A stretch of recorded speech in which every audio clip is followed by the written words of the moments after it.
All right, state of data mesh. Maybe before we get started, a little introduction about myself. Currently, I am the CEO and founder of NextData. We are a technology company building a data mesh native, I suppose, developer experience and a platform to allow folks to generate and connect and discover and use data products as code. And I'm the creator of the concept of data mesh. I have contributed to 2 books. And I have put an O'Reilly link at the bottom of this page for you to use to access O'Reilly platform for free. I think they offer this for a limited time, and within that time you can access all of their catalog, including my books.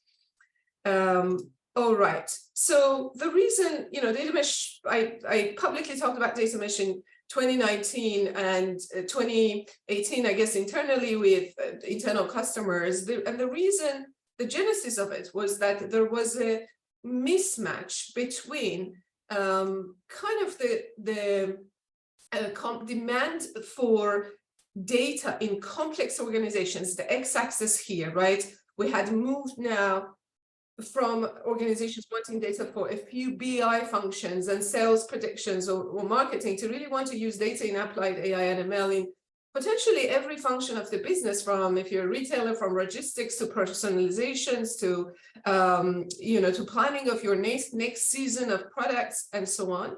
And there was a mismatch between that demand and the complexity of organizations that had that sort of demands and the actual impact of the data on their business, being able to use their data to, to create that sort of business impact, be able to respond to the growth of the data, growth in terms of diversity, not necessarily the size of the data, and be able to change the data and be resilient to change. And all the approaches that at least my customers were using at the time were kind of plateauing. They had their data warehouse, their data lake, they had moved to the cloud, and yet not really seeing, they had a lot of data scientists sitting and waiting around and not being able to really apply the data. There were a lot of frustrated data engineers not being able to get the right trustworthy data. So there was just this mismatch between the two worlds, and data mesh was created as a response to this complexity, right? And I've shared, I guess, these metrics and these reports many, many times in my talks. This is a particular report that has been published by New Vantage Partners. I think they're a consultancy and market research firm. And they've been publishing this data for 10 years. So you can go and kind of look at what survey they've taken from the Fortune 1000 company executives and leaders, and what you see evidence in their report is that the spending on data and AI infrastructure is, and an organizational change is not slowing down. In fact, the pace of investment is growing. The investment is ubiquitous across the companies that they survey. 99% of them are doing, they're having this expense, many of them above 50 million or 500 million kind of investment capital that they're putting into this. And yet, on the other side, we're seeing relatively limited results in what they consider transformational metrics, as in, is the company using data widespread across different production systems, right? Are they competing using data? Is there an evidence of that? And that's, in fact, in 2021, it not only plateaued, but also dipped a little bit in terms of the results that we're getting.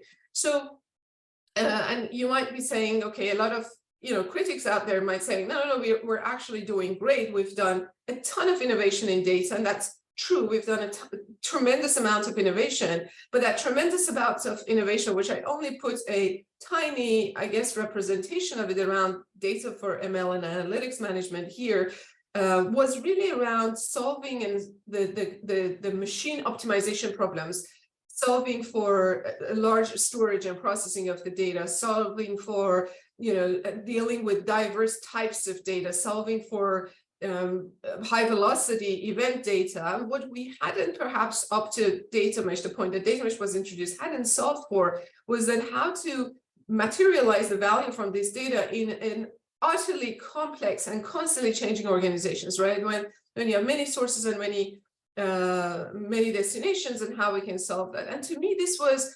this was really evident as why we had this we had reached the limits of our approaches as the complexity had grown. And the reason that I'm kind of comically showing here, which data mesh picks on, is that we have assumed to get value from data for analytics, to be able to cross-correlate information, to be able to find patterns at scale, we've got to collect data from this siloed application storage, right? Transactional databases. That's the way to do it. And once we do make that assumptions, then we create a ton of technologies underneath that to do pipelining, ETLs, to store and index and be able to access, and then layer semantic layers or access controls or all the other layers at the end around governance so that we can access it. So what have we created? We've created fundamentally a bottleneck. We've created a process that is left to right pipeline full of points of hands-off and friction, long lead time from actually data being produced to be used. And while this is a fantastic model in a smaller scale, it actually has limitations, as you can imagine, when we scale out the left and right of this bottleneck. And we've seen this before, early 2000s, when we had this massive movement around digitization of organizations and turning every touch point and every customer touch point or every application or back office into a digital solution. We had exactly the same problem. We had monolithic applications that no longer could scale and be rapidly evolved and developed and used for higher order innovation of digital solutions. And what did we do? We said, okay, we've got to break this thing apart, and we have got to break it apart based on teams, based on people. And that's exactly really what data mesh inspires. Inspiration came from, was that migration from monolithic to microservices that inspired this. The other problem that I want to kind of surface here is that while that architecture that I just described seems, relatively logical, you've got to move data from one place, put it in another place, and then kind of use it. Someone can argue that's a good architecture, at least in a smaller scale. There's another challenge that we have in the data space. Fundamentally, because we had assumed the data will be collected and centralized and controlled by a central unit, and units being the people or even architecture or technology, a warehouse, a lake, we fundamentally had no incentive to really create data sharing as a first-class concept and bake standards around security, around data models, around computational queries and requests and so on, to get these systems connect with each other and share data kind of nicely. And I don't know if my sense of humor kind of comes through this diagram, but this reminds me of this Tower of Babel, this story that, representative of, I think, human ambition and foolishness, that we wanted to, the humans want to build this tower that goes to the heavens and reach the skies, and this great ambitious plan.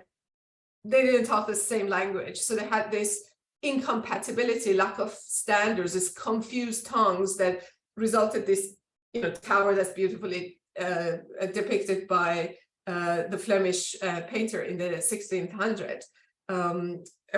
Nothing quite hangs together, and that's kind of where we are in the data space. We've got companies and products that just build to point connect solutions that weren't fundamentally designed to surface their data with security and privacy built in, with as an assumption that the people might come from across boundaries of trust and want to access this data. So the situation is a bit, I guess, needs a lot of work as we think about data access at a global scale in a distributed fashion. So data mesh as a paradigm said, okay, let's accept that this is the reality.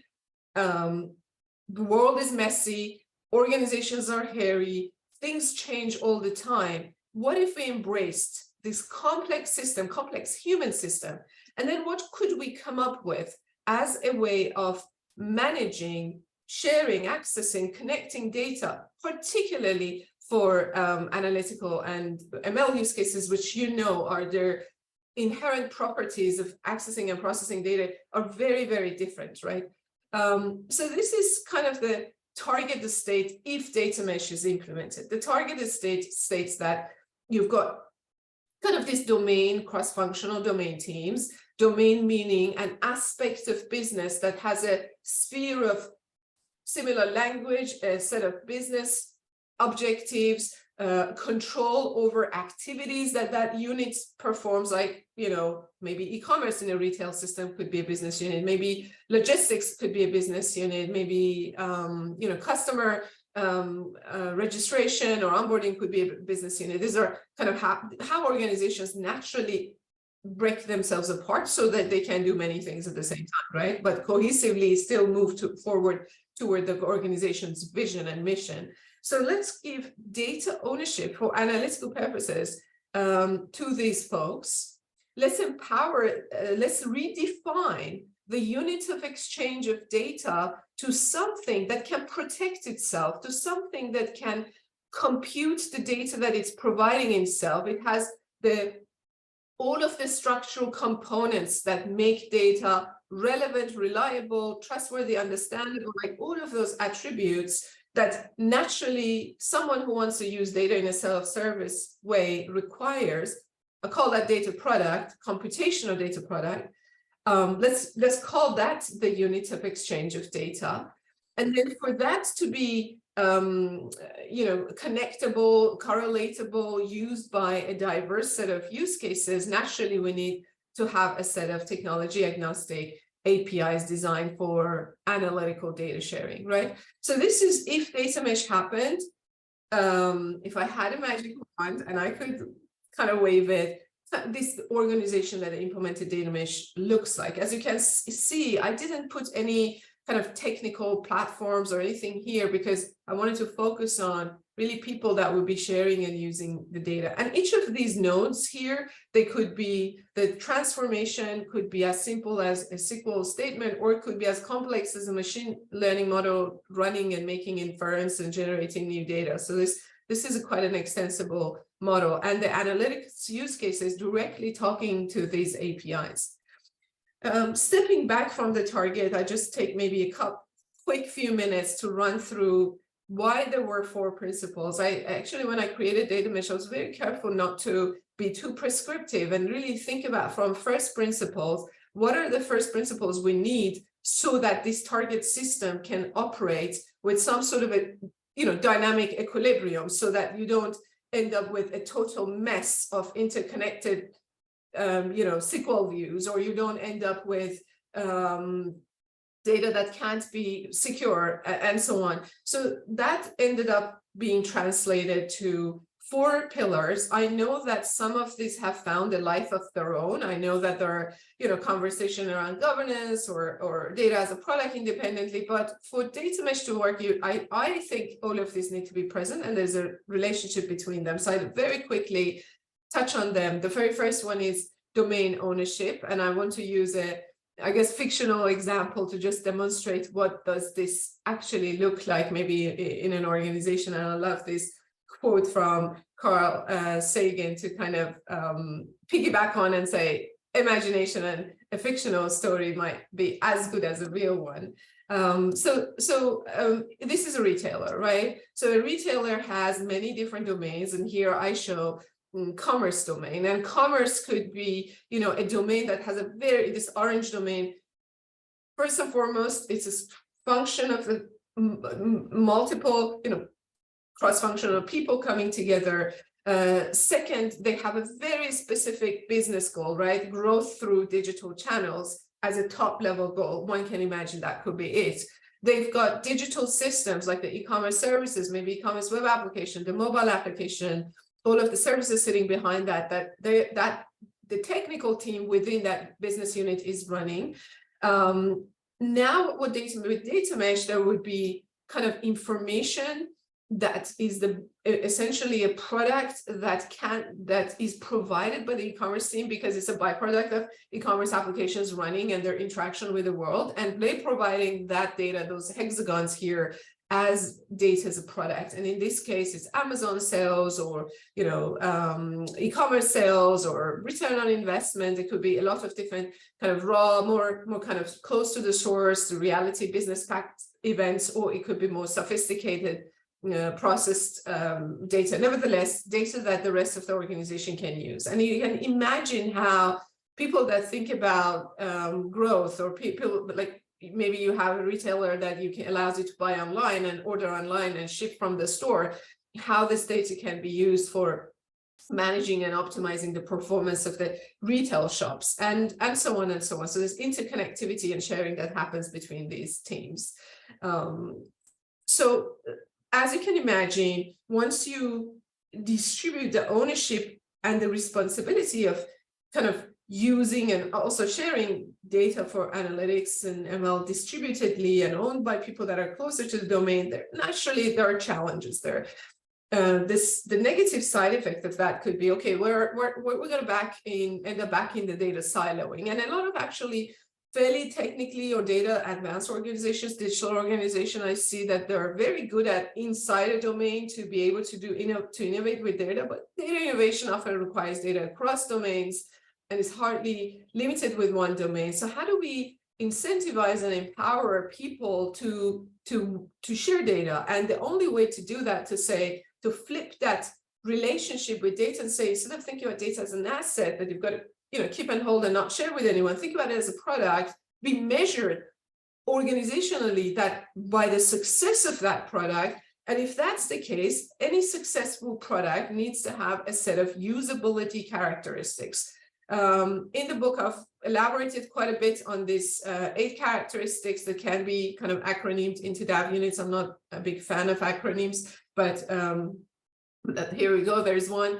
And when you think about these characteristics, they are really articulated, at least when I thought about them, they were articulated based on the experience of a consumer or user of a product, and particularly the experience of a typical user of data as a product, which is that user has a very diverse set of personas, a spectrum of personas in an organization. It could be someone that is just fiddling in a Excel sheet, to someone that's actually training a fairly sophisticated machine learning model. And guess what? They're both using the same semantically, similar data. They're using Amazon sales. They're just using it in different modes. So then you end up with, a few characteristics around, if this is a product, people should just be able to discover it independently without much hand holding. They need to understand it. They need to be able have interoperability. Like, we can't force people, if we're thinking about a distributed system, to say, you've got to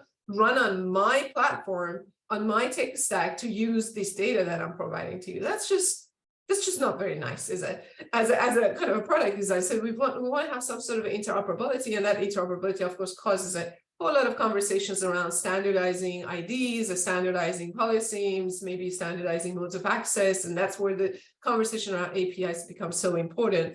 Another one that I want to emphasize on is this idea of natively accessible. If we want to build a product that doesn't serve just a tiny sliver of your consumer base in your organization, and actually serves a diverse set of consumers, then maybe not everyone, but at least somewhere in the middle of that bell curve of distribution of your consumers, you've got to think about how you give native access to these folks. How do you enable someone using this as a CSV file versus a Parquet file versus a table with SQL access? So we don't have a universal way of accessing data, right? We all have our favorite tools and modes of access. So we've got to somewhat cater to that. And that results in, again, going back to redefining what the unit of data is for creation, for sharing, for managing its life cycle. It's different than just the files or database, right? Now we're talking about policies as code. Now we're talking about metadata produced with the data. Now we're talking about having some form of a business logic and transformation living with that data. So that takes us down a very different architectural path and technology. And that's where, people say, okay, how do we make it even feasible for these domain teams that hardly did anything with data a month ago now say, and they were, happily building applications perhaps, but they were oblivious about data because all they were doing in a more advanced setup, pushing their data into some sort of an event stream for data team to pick up, and data team was responsible for all of the data work and data infrastructure and so on. How do we go from this world to a world where, kind of a common generalist, maybe developer, the type of engineers that we find often in digital app dev teams or domain teams be able to work with data? And that leads to an argument for reimagining the tooling and technology and the platform that these domain teams use. And again, this is I'm not going to go through deep into this, but a simplistic articulation of how to think about platforms. So platforms are, by definition, a surface you stand up on, right, to generate new solutions. But most importantly, their job is to remove the cognitive load from the particular, user they serve. In this case, domain, let's say business app dev teams or general technical people, or even data people, but data people that are not familiar with all kinds of data specialists, data technology, and how do we empower them and reduce their cognitive load to do what they have to do, which is building data products. So I think there is an immense opportunity here, and that's where personally my focus is going to be in the next few years, to really reimagine this developer experience so that building data products becomes very, very easy, and we remove that friction of, well, how do I go from building an app to actually serving data as a product? How do I go from building APIs as a product to data as a product, and create those paths for growth and opportunities for people to be part of the ecosystem? Of course, the platform has to solve a lot of other problems that we haven't yet solved around distribution, really distributed training of machine learning models, distributed analytics, distributed data sharing, distributed data management. There's a ton of, opportunity for innovation here. And I know that a lot of organizations that have been building data mesh in the last few years, they've been innovating in that space internally and building their own, kind of do-it-yourself version of this platform on top of the tooling that exists. The last pillar that, in fact, I didn't have explicitly articulated in my very first blogging back in 2019 is around governance. The reason I didn't articulate it at the beginning was because I came from this, operational systems, distributed microservices.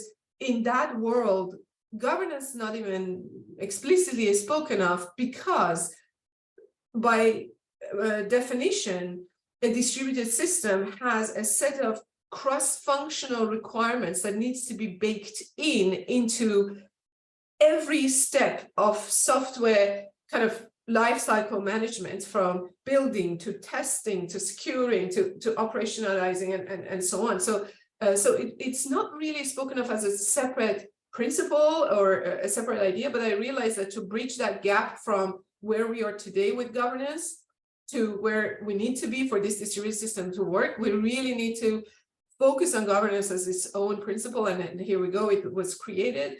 There are two aspects to this governance piece. One is operational aspect and one is the technical aspect. So operationally, it talks about federated governance, which is about how can we make people who are responsible for data, those data product owners, those data product teams, to be also responsible for all of the cross-functional concerns that governance typically has around compliance and security and accessibility, retention, provenance. I mean, you know what these things are, right? How can we make them both responsible and both empowered and enabled, right? So there is an operating model in the book that talks about how this works in a federated model. Again, it's inspired by thinking about systems as a complex adaptive system. It takes, I take learning from complex system people, thinkers. I put references in the book to really think about how do we have a system that is very dynamic and constantly changing, and yet we have some sort of this idea of a dynamic equilibrium. And when we think about this kind of mesh as such a system with people and machines involved, then we realize that the only way to do governance is not just control. It's actually, you have a lot of different levers and feedback loops, and there are a lot of different mechanisms to achieve this secure but yet accessible model. And it is something that operational systems have done for quite a while, in fact, with chaos engineering, with zero trust architecture, and they don't think about one central control as the only way to achieve this kind of sanity, I suppose. I mentioned that there is a computational piece to it, and the computational piece is that how can we automate, again, the concerns of governance to build them inside every data product and introduce them as early as possible from build. The cost of fixing a problem when it's just being generated is much lower than fixing it after the data has been actually generated and shared, and now you have to fix it. And unfortunately, a lot of data systems today, data quality, data observability, have no choice but introducing control way late in the game. The data has been generated, the application business team is moved on, put into the database, everyone accessed it, and now we're doing observability on top of it, right? There's no critique of this. I'm not necessarily criticizing what we're doing. I'm criticizing the state of industry, because we haven't created this new unit, in my mind, this new unit of articulation of data as code, data product as code, so that we can bake in code, policies as code early in the process and catch problems before they reach the user, right? Of course, there will be some problems that will reach the user. We always have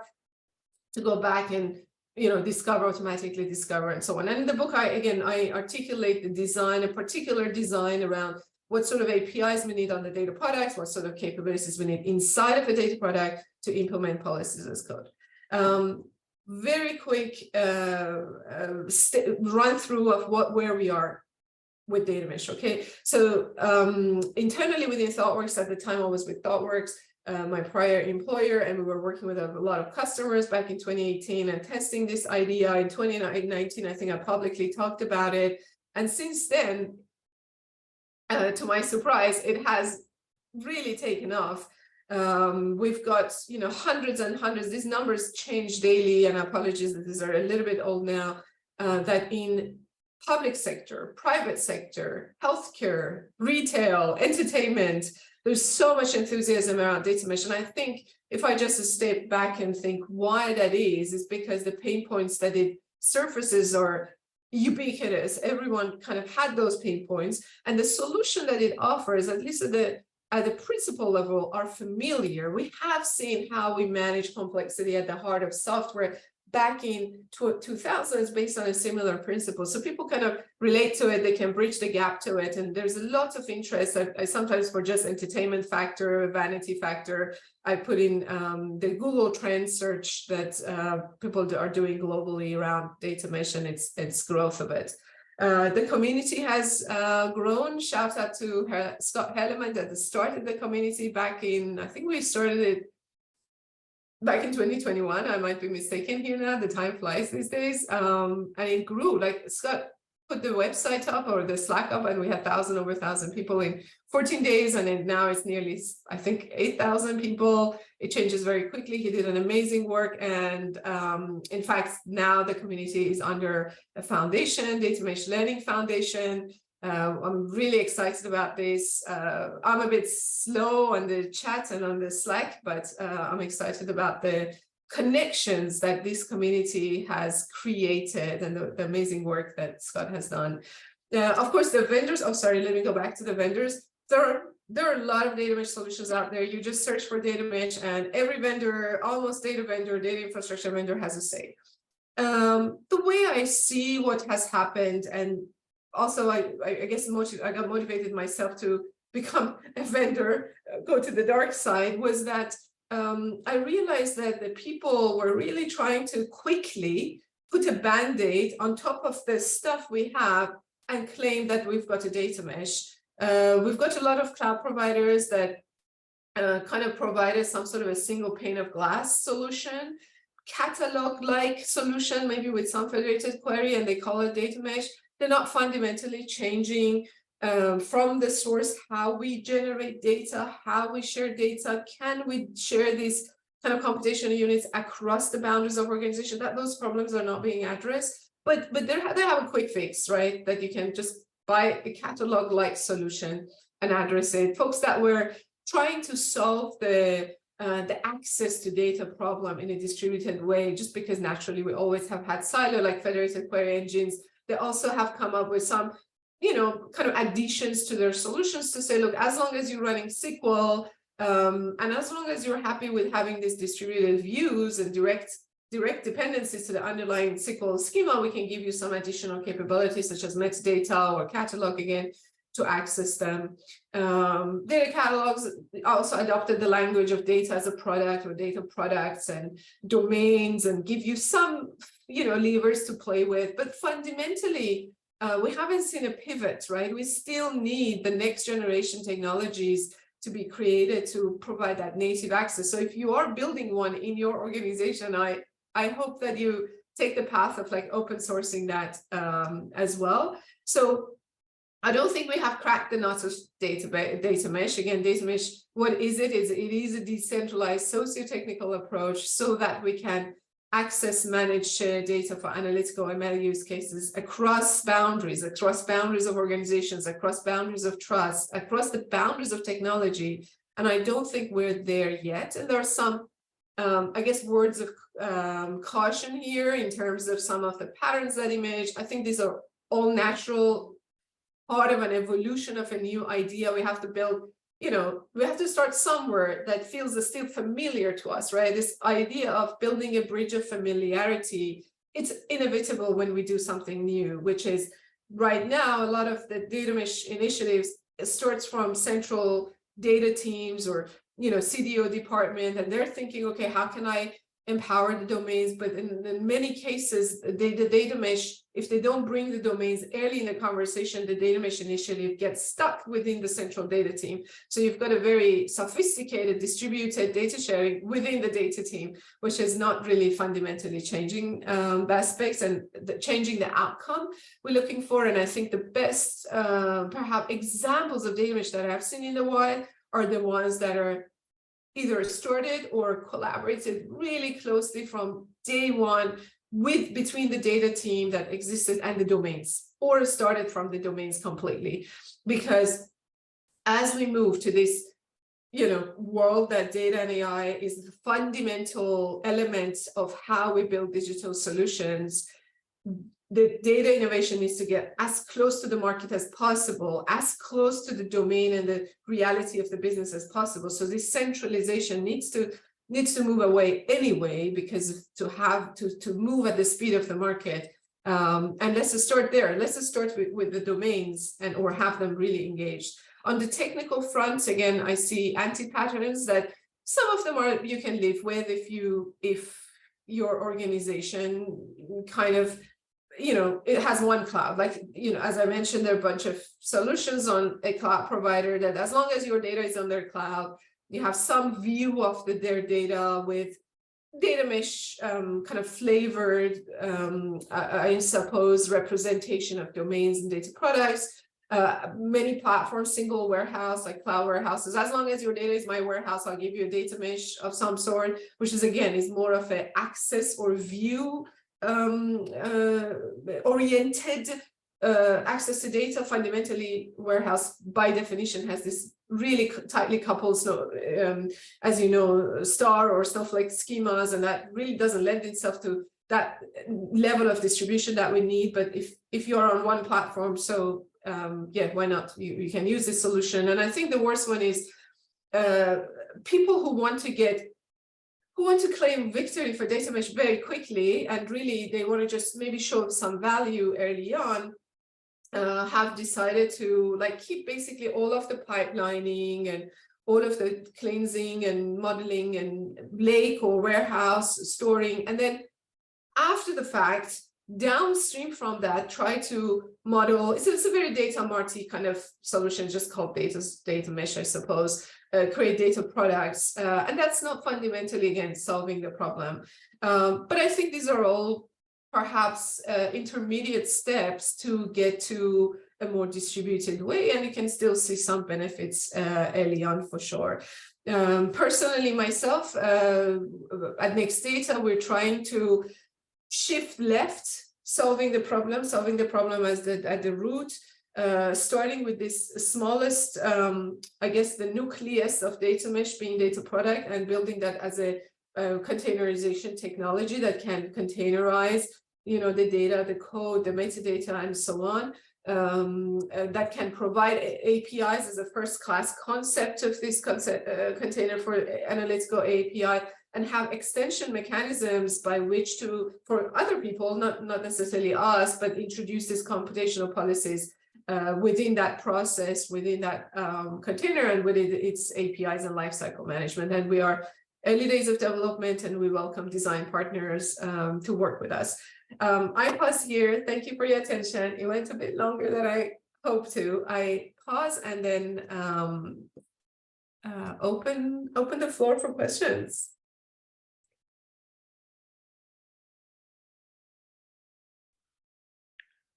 Hi, Zhamak. This is Pradeep here. Am I audible? Sorry, we lost your voice. This is Pradeep here. Am I audible? Yes, you are audible. Great. So thank you so much for this session. I have a question on the last slide where you mentioned about the data product container. So I would like to understand what components are the container is, the data product container is made up of.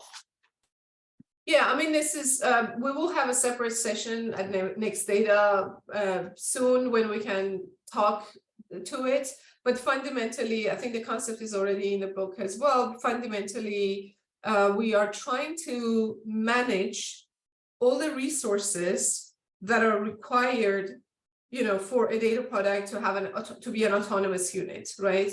And those resources include, I intentionally don't use the word components. I use the word resources because components expects that you are actually jamming that unit inside, and I use resources because sometimes you can have references to external resources and not be in the container, but its lifecycle yet be managed by a container.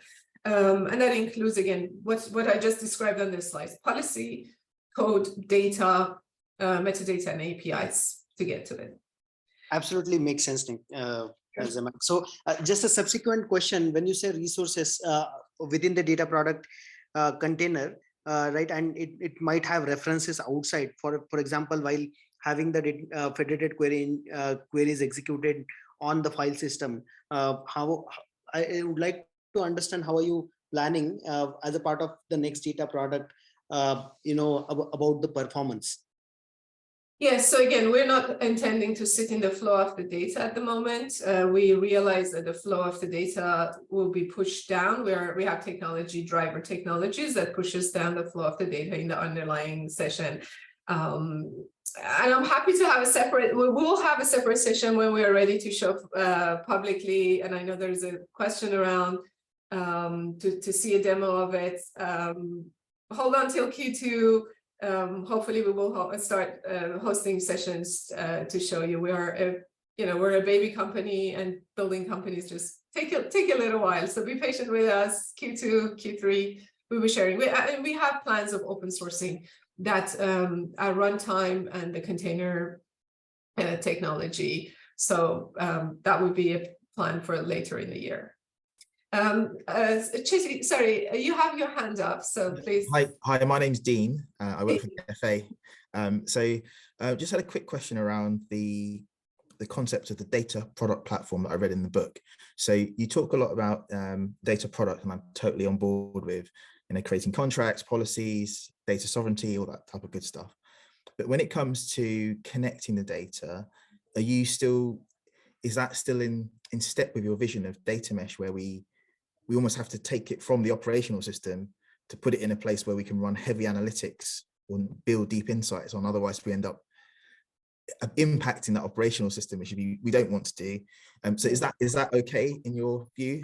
That's always been my assumption, based on where we are in terms of maturity or the type of technologies we have access to, right? There are a lot of claims on various database technologies that say, like, you can run your production system and transactional and analytical data. I yet to see that. So my assumption has been and also thinking about the developer's personality and their focus on the day has been that, so you have your operational data, you have your operational databases, they are designed specifically for transactional kind of requirements and interactions with the data for a particular set of applications. But next to that, you have your analytical data product. And in the book, I use the language of source-aligned data products that have a different storage that's designed for analytical workloads. It has a different modeling of the data that's designed for the type of usage that analytical users that they have. But you can consider them when these are still very close to each other.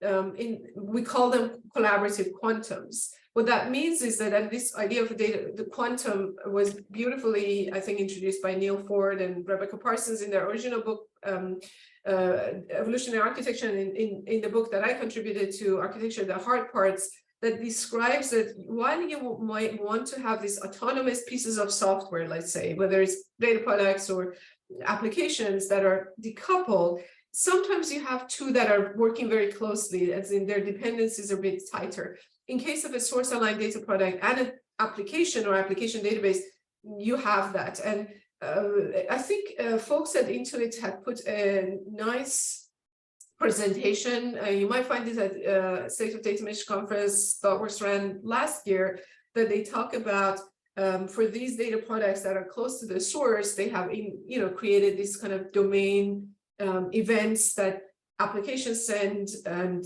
data products then model and consume and then serve for analytical surfaces for analytical use cases, and the databases are completely separate. So that's where I stand, but we might find a technology that does all of those at the same time. But even if we did, the people, I think, would remain, and the mindset of the people who they're serving when they wake up. Do they wake up and say, oh, I need to serve data so that these machine learning models need to be trained? Or do I wake up and say, I need to serve data in a way, or model data in a way that my e-commerce application can run?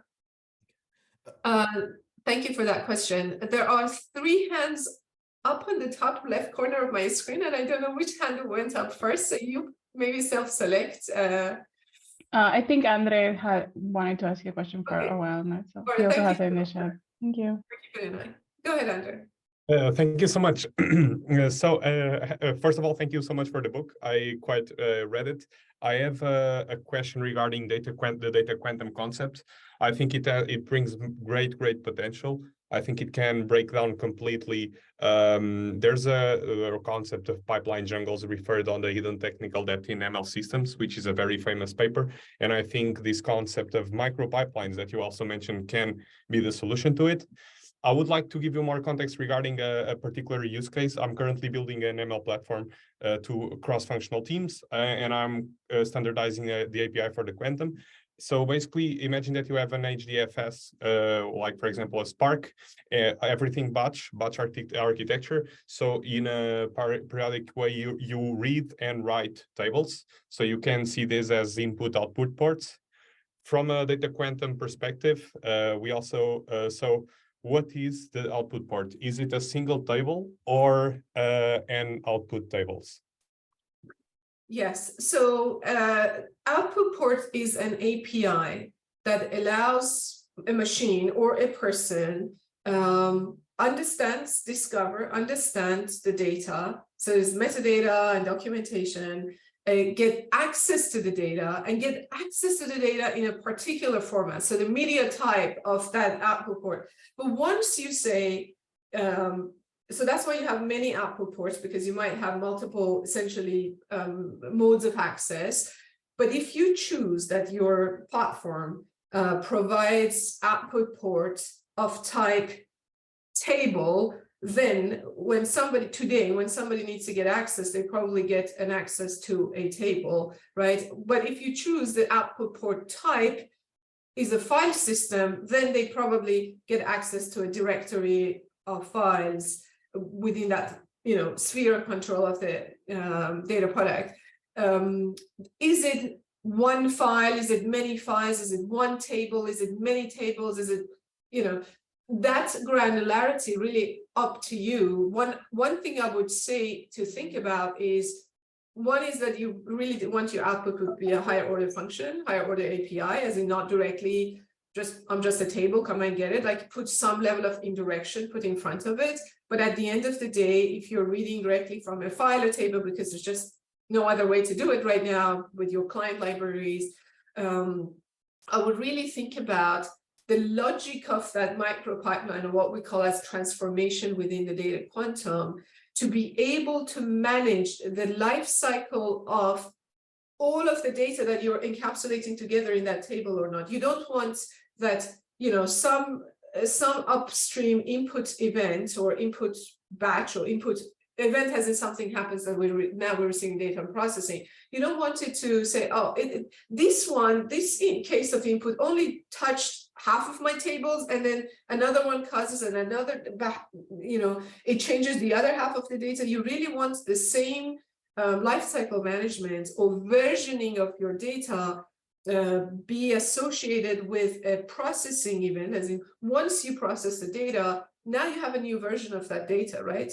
And you want to have that be cohesively consistent, right? So don't have 50 other tables that they get updated or changed because of 50 different types of events as one. So I'm not very prescriptive that it has to be one table or one entity, but you really want to think about the lifecycle management of this entity, whether it's file or table, that's an orthogonal question, to be cohesively managed by one time that by a single event that causes your processing code run. Okay, thank you so much. Sure. All right, so we have another hand up. Edward, I'm sorry if I butchered your name. Yeah, it's two of us actually, and a colleague of mine has a question. Okay. Hi, thanks for your presentation. So it's been wonderful. Actually, like when I go through the presentation, I see this data mesh concept is having a close resemblance to enterprise service bus. So can I know what is how the data mesh differ from the enterprise service bus? And my next question is like so whether data mesh is more similar to data orchestration, like application orchestration, and then if you have distributed systems, how we can address a performance issue, like in data mesh, like if the distributed system is present all over the world, connecting to them through REST APIs, how we can address a performance issue, because in current practice, like we integrate the data in a data warehouse, and then we do the data replication cross region and for a better performance to the end users. But in data mesh, how we can able to resolve these issues? Sure. Thank you for the question. So your first answer to your first question, actually data mesh, at least the way I imagined it, while it is very close to distributed system thinking, distributed services, distributed kind of APIs, it is not close to orchestration or service bus. It's not assuming, and service buses and enterprise service buses and orchestration particularly it can become a bottleneck in itself, because you end up having a central place, your service bus, putting a lot of business logic around the integration and interoperability of these independent services, and that becomes itself a bottleneck. So in fact, in data mesh thinking, every time you find yourself imagining that you have a synchronization point, or something that is central, not at the platform, maybe architecture level, that you can still have that, but at that logical orchestration layer, I think that's actually a warning sign, right? Be cautious. So it's more, maybe data mesh is more of a choreography as opposed to an orchestration, that every data product can subscribe to any other upstream data product directly, and the events of have data for you now, I've just processed data and data is available, can trigger then downstream to say, okay, let me fetch the data I need and receive it and then process it. So that's more of a choreography as opposed to a central orchestrator. A lot of data pipelines are designed through the thinking of orchestration, and that's why they don't scale. They get very hairy very quickly, because you have a central place that you're defining your DAGs and connecting them, and that doesn't work. So that's hopefully that answers your first question. Why there are similarities between services, but it's more of a choreography, but not the orchestration. And then on the second question, what we do with performance. So I see really performance as a second class concern, as in let's put the performance of innovation with data at scale first, solve that problem, and then solve the compute performance problem. That's a real problem. I'm not saying it's not a problem, but if you think about it that way, the solution you arrive at, it still might have a piece of, you know, infrastructure that says, for this high performance ad hoc analytics that we do, we need to put the data, co-locate the data even in the same warehouse. But let's not do that first. Let's think about what are the different teams and different logical components that need to manage the life cycle of their own schema and their own data. Let's solve that problem first, and then optimize for, okay, out of all of these data products, it looks like these set of data need to be absolutely responsive with this performance, and then let's optimize that. A lot of our engineering focus, for good reason, goes through this premature optimization, like thinking about physical optimization first, and that at the cost of nobody actually can use the data, and that cost is much higher than a few nanoseconds probably. So I'm not saying don't solve that problem. I think that problem is solvable at the physical layer, but let's think about distribution of domain first, and then co-locate, put in a warehouse, if you like, the data products that need to be working very closely, or they would require ad hoc analytics access. Yes, Karim, I agree with you that premature optimization is the root of all evil. I didn't actually knew that was a quote. Thank you for sharing that. Andrew, I think you've had your hand up for quite a while. This hi. might be our last question. I have to go to stand up. Yeah, I didn't want to finish on a difficult one, but I suppose I was listening to you. Great presentation, so thanks for doing that. I think what I was saying was, you know, obviously there's lots of use cases you can do, but which would one be the one that you would say would definitely not be a data mesh candidate? So where, you know, like what's a case that you wouldn't use it and apply it, I suppose, just try and set some kind of guardrails and some boundaries around it. Great question. And if I may, I will qualify your question by saying where I wouldn't use data mesh today, right? Because we have to, if you put the axis of time and the maturity of technology or cost and complexity of implementing data mesh today, I think we would give a different answer as we might give in 5 years, right? So with that, I would say, I definitely don't think, I do not put those qualifications, but I think it would be difficult, or maybe not even efficient, or the right move for startups, for companies that they don't have many different domains, many different teams, and a central solution is perfectly fine. So unless you have pains stemming from that centralization, I wouldn't. Unless you have organizational complexity, when you should get to a certain scale, as it starts to create a tipping point. Exactly. And there is, Andrew, in fact, in the book, I think it's part 6 of the book, the last chapter of the book, opening of that part of the book, I put a spider graph of different axes that people can use to assess their readiness and whether data mesh is the right thing for them now. Again, I think there's a big build element here. So if the organizations don't have, you know, the technical staff or that build muscle, I wouldn't encourage doing data mesh right now. So there's a lot of readiness factors around DevOps practices and just everything as code. I was thinking about also size of technical debt as well.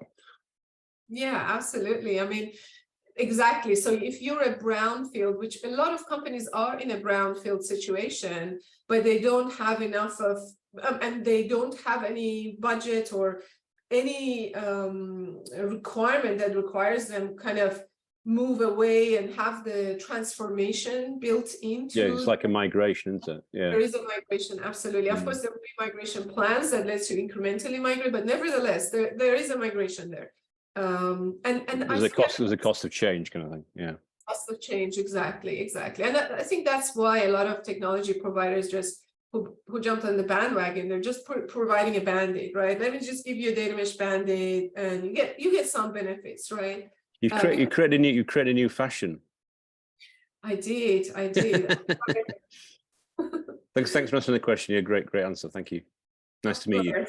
Nice to meet you too. I have to apologize. I have to drop off and go to my team's stand up. If you want to reach out to us, you can reach out to us on our website or email us at hello@nextdata.com. Yeah, and I hope we get back together again. And next time I can show you some of what we're building. I'm sorry that I didn't get to answer all of the questions. Yeah, I think that's impossible to answer all of the questions, but we have a workshop scheduled with you soon. Oh, yes. Yes. Yes. So, Hilda, would you like to drop maybe the link here? I'm sorry that I didn't show it. So DDD Europe is hosting a 5-day, 5 hours a day, That's something like very large number of hours that I run, and there will be workshops and group works and Q&A, and we go through depth of a lot of these concepts. So if you want to sign up, look up DDD Europe. Yes. And my name and data mesh, and Ricardo put the link there. Sorry, I should have put that, add that to my slides. And we're running this next week or the week after? The week after, yes, the week of Yeah. the 17th. We start on April 18, and I will try to contact everyone with an email. Yeah. Okay, perfect. Yes. So maybe I see some of you there. Take care.